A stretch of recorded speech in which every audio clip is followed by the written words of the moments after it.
Okay guys, let's start. Yayo. Yan. Connect muna yung mga Ethernet dito sa mga laptop. Saan yung Ethernet? Laptop, router. Ilang giga naman, ilang giga. Game.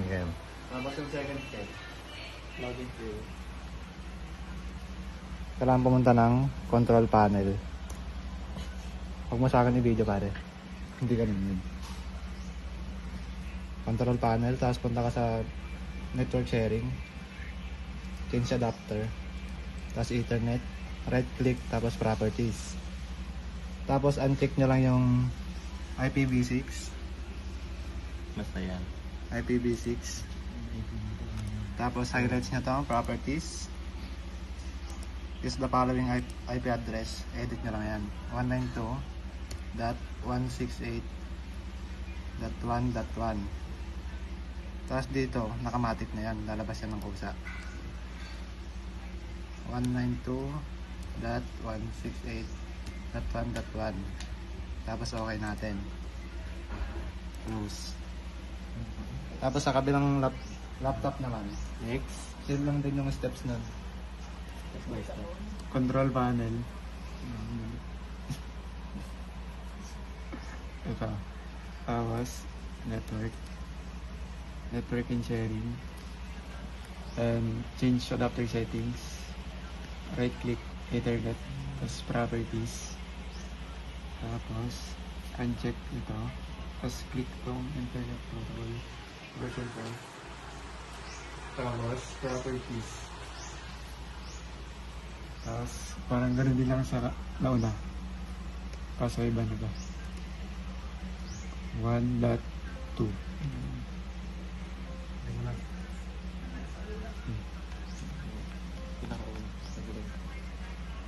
Hindi mo nalagyan dito. Ah, hindi ba? Sorry. 192.168.1.2. Ay, ito pala. Tapos tab. Tapos ito. Tapos, sa gateway naman, 192.168.1.1. Tapos okay. Okay. Tapos ang susunod, sa laptop 3 naman. Sa laptop 3. First, siyempre pumunta tayo kay control panel. Second step, network and sharing center. Change adapter setting. Ethernet, right click, properties. And uncheck this internet protocol version 6.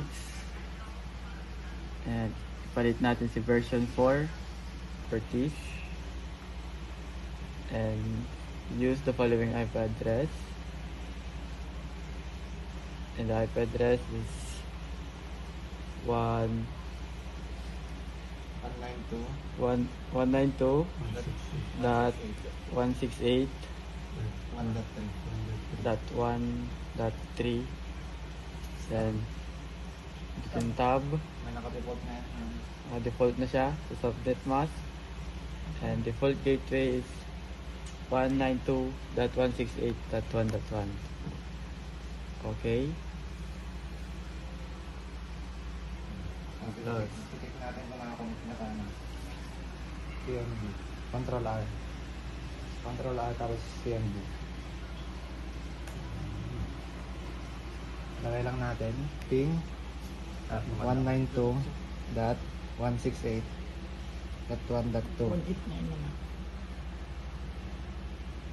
192.168.1.2. So, meron lumabas, ibig sabihin na-connect na siya. So, ganun din po sa pangalawa at pangatlong laptop device. Ano to? Ping. Ping 192.168.1.2. Enter. Enter.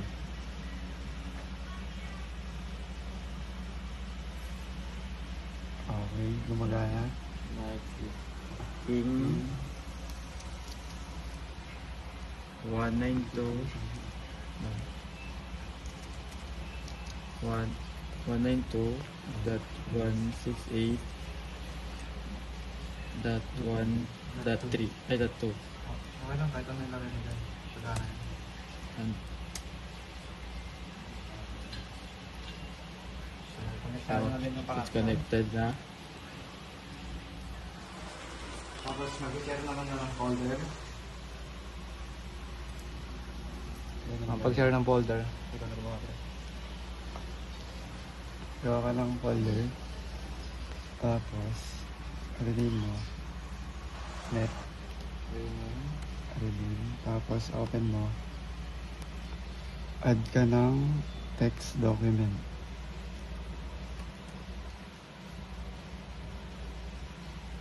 Tapos, Pangalan na lang. tabayan. Ayan, okay. Tapos, Control S. Save. Next. Tapos go. Tapos, Right-click. right click. Go to properties. Properties. Sharing. Share. Tapos, Tapos mag-add mag-add ka ka ng everyone. Add. Tapos palitan mo yung permission ng read and write. Share. Tapos done. Tapos advanced sharing. Share this folder. Check na lang yan. Tapos, Permission. Tapos punta ka ng permission. Tapos full control mo lahat. Apply. Okay. Apply. Okay ulit. Tapos close. Tapos para makita kung gumana yon, pinutin lang Windows R 192.168.1.2 tapos enter. So nandito na siya. Pwede ko siyang i-edit dito.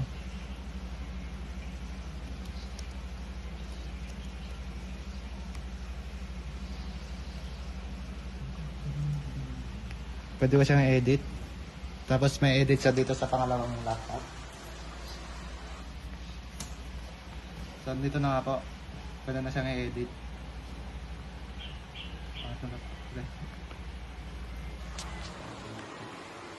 Sa pangatlong laptop. Sa pangatlong laptop. same step lang din naman yan. Then,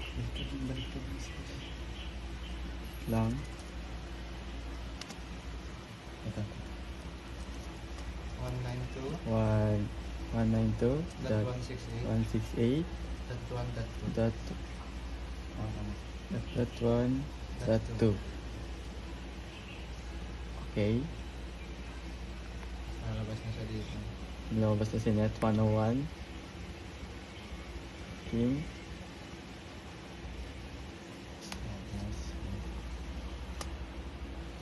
Survive, reset. Pwede siyang i-edit. And pwede siya edit. Ano, kahit ano. Pogi. Save mo. So last, Step by step ng peer-to-peer network. save. Peer-to-peer network sharing. Oh, yan. Sabay 2 joins. Alam mo yung 2 joins ko, pre. First step is i-connect ang router sa laptop gamit ang Ethernet cable. Ito ang 1, laptop 2. Isaksak muna yan. Okay guys, let's start. Click control panel, open, then search net, then click network and sharing center, click change adapter settings, then Ethernet, right click, properties, then uncheck the IPv6, then highlight the IPv4 properties,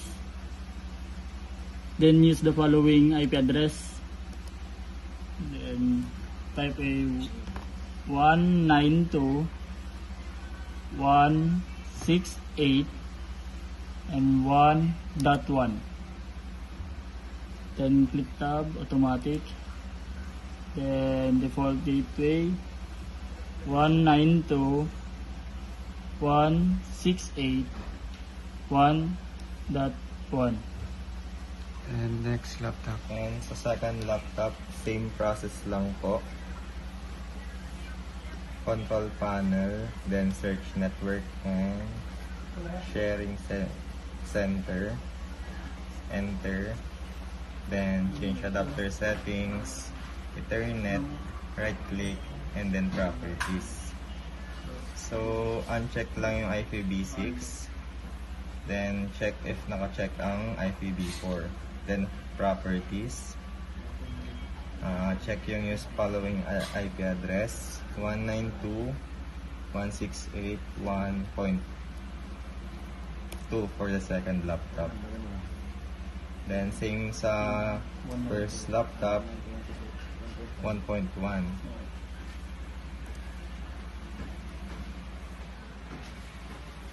Naman tayo sa pangatlong laptop. Search lang natin ang control panel, net,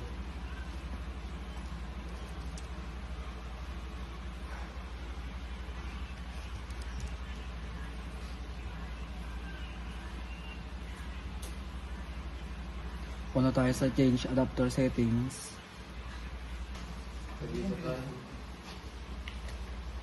Libre to? Oo. Thank you. Tayo sa properties. Alas ba ito, Tek? Tapos muna tayo sa internet protocol version 4, highlights, properties. Tapos use following IP address. 192. Ano to? 168. 168. 1.3. 1.3. Dito sa subnet mask. Tama? Tapos 225.225.225.0 saka sa default gateway 192.168.1.1. Okay. Tapos close. Dito naman. Okay guys, Titignan natin kung click command prompt, then typing 192.168.1.1, then click enter. Ay, okay na. Next naman sa second laptop. Second laptop. Next malabay. Nakakidili. Hindi na magpapititig tayo. Okay, connected na. Third laptop. Okay. Lagyan natin ping 192.168.1.1.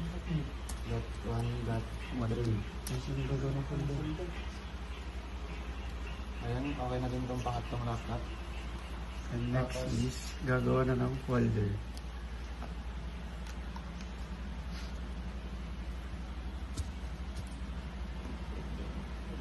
I-rename natin sa net 101.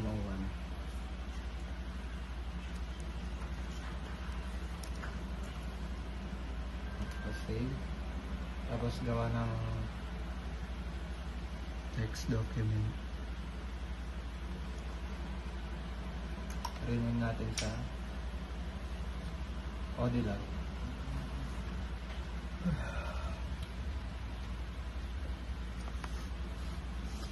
Ayan. Tapos maglagay lang ng kahit anong text na words. Maglagay lang ng text. And punta sa properties. Tapos punta ka sa sharing. Share. Tapos mag-add ka ng para sa everyone. Add. Tapos palitan yung permission sa read and write. Tapos pindutin yung share. August lang. Tapos advanced sharing. Sharing folder. Tapos permission ulit. Tapos check yung control panel. Tapos change. Apply. Okay. Okay. Apply ulit. Tapos okay. Okay. Tapos i-close nyo na. Tapos pumunta tayo sa kabilang laptop. Para kunin yung Guys. senior na folder. Click Windows R. Hindi.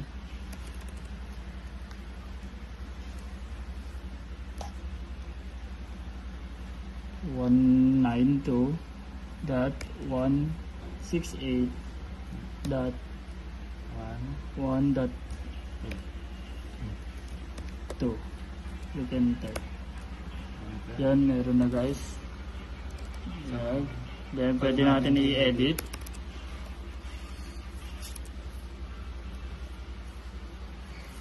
Ayan, Control S. Ctrl S para ma-save. And next na natin. Tapos punta tayo sa pangalan ng laptop. Tayo sa window R.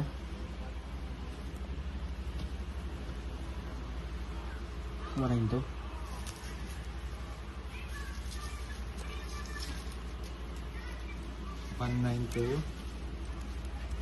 Dot 168.1.2 natin. Enter. Tapos andito na po yung folder na sinare sa laptop 2.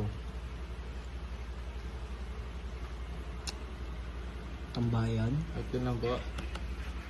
Ang step by step ng sharing Network. Network.